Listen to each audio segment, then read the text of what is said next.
so many pieces all back together now. What's your vision?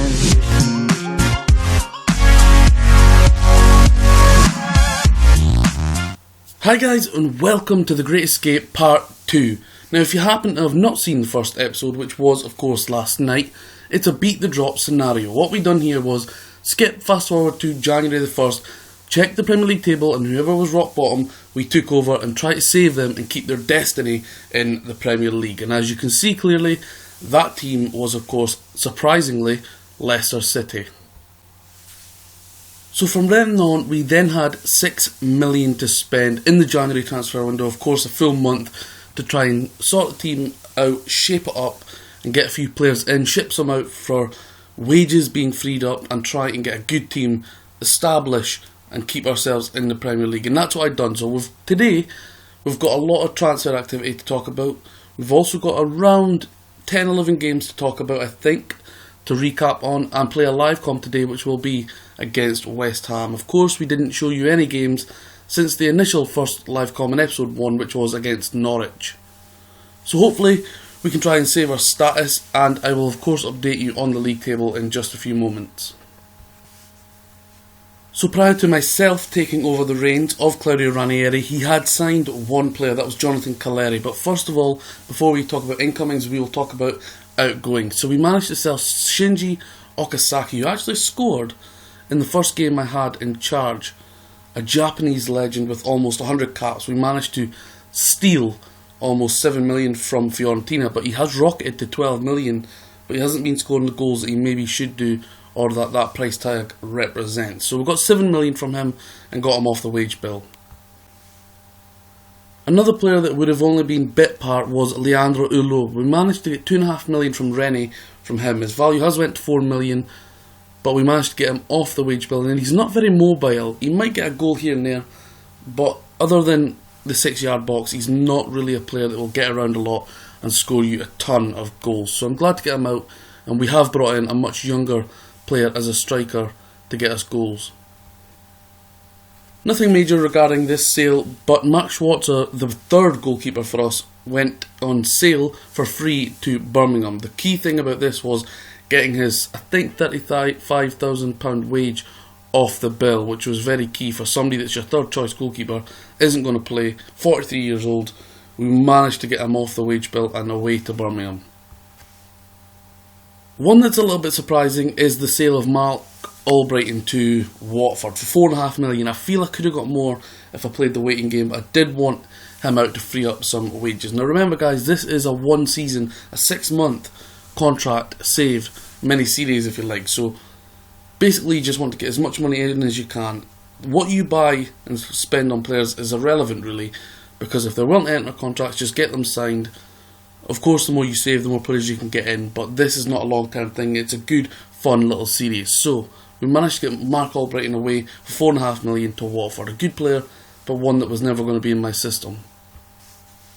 The penultimate sale for me, Yohan Benloun, went to Saint Etienne for £750,000. Now he has played 6 games for them with a 7.57 average, so he seems to be enjoying life in France as it stands. A player again that was probably going to be cover or backup to me, and it was one that if he didn't sell I wouldn't have been too fussed, but he did. We got his wage off the bill and we did bring in a replacement. The final sale for me was Marcin Wasilewski to Lech. He's 35 years old. Again, the main purpose of this was to get him off the wage bill, and he did leave for a free contract and a fee of 0. On the very last day of the transfer window, he did leave indeed. So just to recap you on the one signing that Ranieri did bring in, it was Jonathan Calleri, the 22-year-old Argentinian who has got 3 goals in 14 games, league games for Leicester so far. He was injured when I first came in, but he's back and playing now. Good player, good, well, all-rounded player, got a lot of great attributes in different areas, can play wide if you need.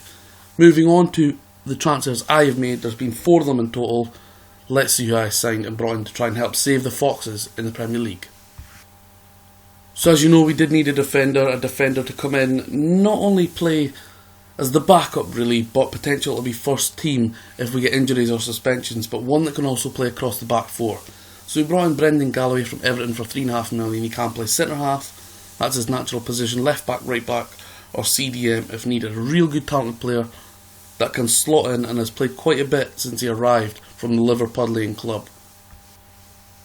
Next up, we brought in a player that's been doing really well for me, the 29-year-old Irishman Shane Long on loan from Everton. Now, I had a choice between two strikers to bring on loan. We already had Nathan Dyer on loan, and you can only bring in two from the Premier League in total throughout the season.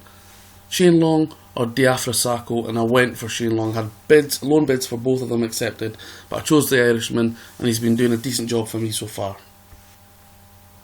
We did, of course, need another striker, in my opinion, one that would hopefully partner Jamie Vardy and do really well for us. So we brought in £2.5 million Odion Ighalo from Watford, a real good player, a workhorse, one that's going to run with a full engine and chase down the ball at every aspect and angle that he can possibly. A real good signing. £2.5 million sees Odion Ighalo come in to Leicester City. The final purchase is another Premier League player. As you see, we've brought in 4 Premier League players, all with a bit of experience, maybe with except Galloway. But we brought in Andros Townsend to play on the left-hand side. £5 million sees the Englishman come in. And I'm really excited about him, and he's a really good, talented player. So there you go, guys, confirmation of all those deals. 14.75 million going out. Chilwell back now from his loan. Panayatu back again, as is Kane and Barmby from their loan deals. Okazaki, Ulloa, Schwarzer, Benaloon, Albrighton and Vasilevsky all leave. Come in Caleri, Ighalo, Townsend, Long and Galloway. 14 million spent, 14.75 million brought in. So as you know, the first match for me at my tenure at the King Power was the live com we done, a 4-2 win over Norwich City. We then played Crystal Palace. We beat them 4-1. And the FA Cup third round, Jamie Vardy getting a goal there and Odion Ighalo getting a hat-trick on his debut. We then lost away in a TV match at the Brit against Stoke, losing 3-1, Andros Townsend getting a goal on his debut. Then we played Crystal Palace again. We beat them 4-2, Wes Morgan, Danny Drinkwater and N'Golo Kante, who'd been out in the cold before I came in, and Shane Long again getting a goal on his debut. We then beat Aston Villa. Goals from the super duo that is Jamie Vardy and Riyad Mahrez. 2-1 victory over them. Probably the most disappointing match so far for us. A 5-1 loss away to Watford. Jamie Vardy getting us a goal, but a nightmare scenario for our new signing, Odion Ighalo. Then amazingly we played Manchester City at home. They absolutely battered us in this game. But we had 8 shots in total and managed to get 5 goals in this game. Long double, Mahrez 1, Townsend 1 and Kante 1. Then it got of a bit of a nightmare run. If you look at these games, guys, losses to Newcastle, Chelsea, Liverpool and Tottenham 3-1, 2-0, 2-0 and 1-0. A nightmare bunch of fixtures, and we ended up losing all 4 of them. Not scoring in 3 games, 2 of them at home, 2 of them away. And we've just recently beat West Brom 2-1, Vardy and Townsend getting in on the action there. West Brom away today, tough game, but hopefully we can pick up some points. So here is the league table, and I must note prior to talking about this, we are out of both domestic cups. The Capital One Cup was won by Chelsea, I believe, and we got put out by Chelsea in the FA Cup also. So here is the league table. As you know, we were 20th the last episode that you've seen us. We have played a few games since then.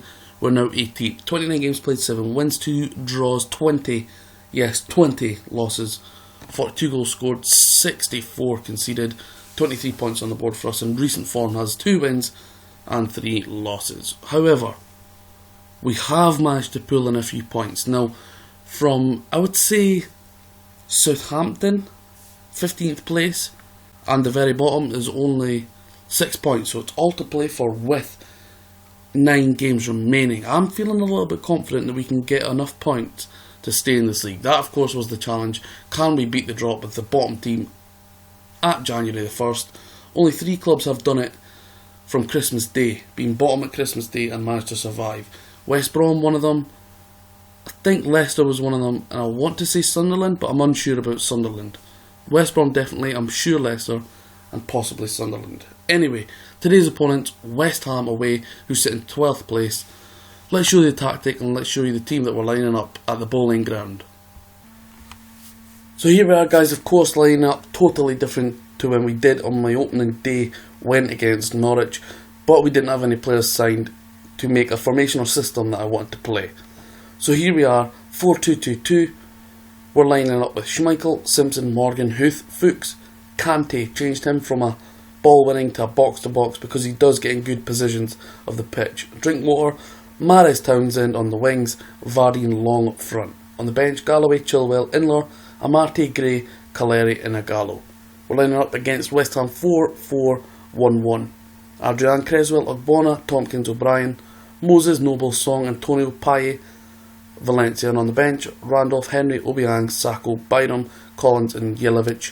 From this team of West Ham's, they haven't actually signed anybody that I can see in that squad this season so far. The boys have been briefed and they've been told to go and show everyone what they can do. Of course, we were rock bottom. We've now progressed and sitting 18th in the league. Hopefully we can stay up. That's the aim of the challenge, guys. Beat the drop, the great escape, and do something that not many teams have managed to do. Kasper Schmeichel, of course, my elected captain for the season. Taking the armband from Wes Morgan. Noble, good chance there from Mark Noble to put West Ham 1-0 ahead. Early pressure from West Ham in the opening 4 minutes here. Creswell. And it's a Gomez scramble that gets cleared away. That could have went anywhere. Antonio puts it wide of the right hand post. 10 minutes in here, 5 shots from West Ham. That's a rocket of a throw from Creswell. Shame about the direction. Morgan. Payet. Just wide, dangerous man. As is Moses, a very good player in Football Manager. Valencia, and Valencia hits the bar. Goes over. West Ham looking sharp early on. Moses. Payet. O'Brien. If you get a chance like that from 7-8 yards out, you want to put it away, but when it falls to your right back, probably one of the weaker areas of his game. Finishing, of course, for Joey O'Brien there. Jamie Vardy offside. After this game, guys, I will show you the stats so far and how each player has been getting on in terms of average rating. It's a goal! Shane Long! Get in there! I will show you the guys and the players' average rating, key passes, goals and assists after this match to show you how they've been getting on recently. Nice finish, but Adrian, the goalkeeper, was in no man's land. I have no idea what he was doing there. We take a shock and undeserved lead at the bowling ground. Fuchs, real good player as well on this game. Drinkwater. Townsend. Couple of half chances there for us. Moses. Valencia's in. Good save. Good save from Kasper Schmeichel there. 24 minutes gone here. West Ham in more possession of the ball so far. And there goes, guys. Victor Moses pulled it back for West Ham. 1-1, 25 minutes gone here. Corner from Mark Noble. Ogbonna knocks it on. Good save from Schmeichel, but Victor Moses is on his own to tap away. Can't say they haven't deserved that. The life and struggles of a team in the relegation zone. My first experience of a relegation zone on Football Manager 2016, of course, with this challenge. O'Brien. Antonio. A lot of pace about West Ham. Make a couple of changes. We'll tell them to get stuck in. Try and give them nippy players, the quick ones, less time on the ball. And as I make that change, Payet is through and notches for his 11th goal of the season to put West Ham 2-1 in front. Didn't actually see what was going on there, guys, while making that change. A quality little cute pass there from Valencia. Good finish from Payet. Players of his quality don't miss, and that's why the attacking midfield central player has got his 11th goal of the season, recently passing double figures. Simpson, Drinkwater, Mahrez, Drinkwater, Kante. Poor pass from Kante, loses out. Payet picks the ball up. Valencia. Antonio, surely he's going to play it out wide. Song does to Cresswell. Moses. And it's 3-1. Fuck's sake. Demi Payet gets his 12th goal this season, and it's all too easy for the Hammers. Too much space for Moses. Nice little volley from Payet. That was kind of a Lampard in the box run there. And the Foxes are crumbling. 35 minutes gone here, and we are 3-1 down. Fuchs clears, Song picks up, real deep in that defensive position. Valencia, and thankfully Ener Valencia is too quick and he's offside. Noble, Moses, Antonio, blocked. Fuchs gets it, and it's a corner again. 7th corner for West Ham. Drinkwater, pretty decent player, Drinkwater. Shane Long with a 7, the only one worthy of playing a decent game. Look at that from Bobby Huth. 4.7, you're getting hooked at half time, son. Galloway's coming on. Surely not. I was about to say 4-1 would kill the game at half time. And surely, indeed, that is a half time whistle. I will make a couple of subs, guys, and we'll be back in just a second for the second half. Okay guys, I've told them that I expect to see a much, much better second half. 3 substitutes, Galloway on for Huth, Caleri on for Townsend, and up top we have brought off Jamie Vardy for Odion Ighalo. Hopefully a treble substitute can get us an early goal and back into this game. Sorry, Caleri didn't come on, it was Demarai Gray come on for Townsend. It was between the two of them, and I went for the more natural left winger. Fuchs picks up a yellow card. He's a real good player, gets a lot of assists in that wing back role in this game. Not just this game, I mean overall in general saves. I've seen he gets a lot of assists. Good attacking player. The hour mark gone here, and West Ham in complete control. Brendan Galloway picks up a yellow card. And a twisted knee for N'Golo Kante. Well, you're going to have to stay on. We don't have any substitutes. For the last 17 minutes here. Schmeichel with a goal kick. Payet again with the ball, involved in a lot of action. Kante, Drinkwater, to Ighalo. He played forward to Long. And a good chance for us to get back in it there. And Ighalo. And Adrian collects it. Fuchs, Ighalo. Shooting from that angle. Oh dear. Payet. Valencia beats the offside trap again. Byron, plenty of space. Obiang. Moses. Payet. Valencia. Antonio. Song. Galloway. Obiang, Valencia, comes to nothing. Demarai Gray, plenty of space here. Shane Long, and that was a great chance. Well played.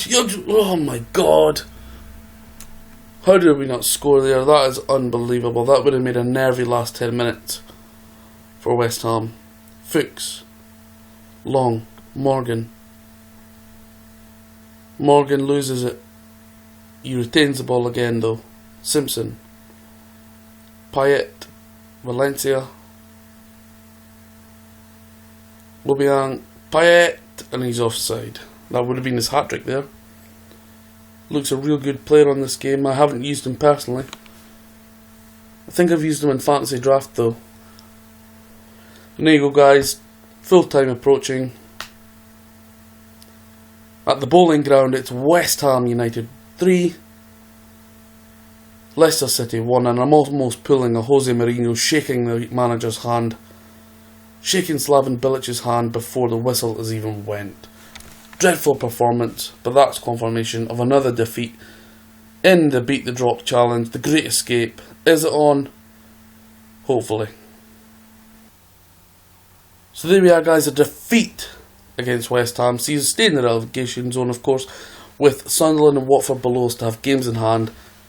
Sunderland can't go ahead of us indeed. We need to hope that West Brom lose, and hopefully Southampton and Palace don't pick up points either. So next up we play Chelsea. It's going to be a real tough game. But let's get into the squad stats and see how each player are getting on individually. So here we are on the squad screen, my custom made squad screen with all these things and attributes, etc. and stats that we have up. Anyway, apps for the team. Kasper Schmeichel's got 34, he's got the most so far. In terms of goals, Jamie Vardy's got 17 in 33 games, Caleri's got 6, 4 for Mahrez, Ighalo and Long, 3 for Townsend, 2 for Drinkwater and Kante, and a goal apiece for another 5 players. Assists, 10 for Fuchs. I told you he does get a lot of assists, that's in 26 starts. Vardy's got 7, 4 for Mahrez, I expected more from him. Inler's got 4, 3 for Drinkwater, Gray and Schlupp, and a double for around 6 or 7 players. Key passes for the team, 65 for Mahrez, 64 for Drinkwater. I knew he'd be up there. Then quite a way back is Vardy, Fuchs, Ighalo and Townsend. Player of the match, 2 for Mahrez, 2 for Vardy, 1 for Drinkwater and a few other players. And in terms of average rating, the highest. In his 9 games, Townsend's got 3 goals, 2 assists, 30 key passes, done quite well since he signed, 7.29, Ighalo 7.28, 7.16 for Long, 7.12 for Drinkwater, and surprisingly, a few of the better players, such as Vardy and Mahrez, are a little bit below them, but Vardy has improved. If you remember at the start of this challenge, I showed you how he was getting on after 20 games, and Vardy was dreadful. So here is the remaining games in the challenge, guys. Chelsea next, tough game. Swansea, at least they're both at home, those two. Bournemouth away, Southampton at home, Manchester United away. Massive crunch match against Sunderland. Everton away before we wrap it up against Arsenal at the King Power. Now, if there's anything to play on the last game of the season for, if we can potentially stay in the league, I will of course do the Arsenal Live.com game with the other results showing on the side of the match. If there's nothing to play for, I will just recap what's going on and I will show you if we have managed to stay up and beat the challenge. Hopefully we can. Hopefully we can make that great escape. And as ever, guys, if you like the video, if you like the 3-part mini-series, give it a thumbs up. If you don't, give me some constructive feedback. Drop a sub if you haven't done already. And as ever, guys, thank you for watching the Football Manager WizKids and being part of this YouTube channel. And I'll see you again very soon.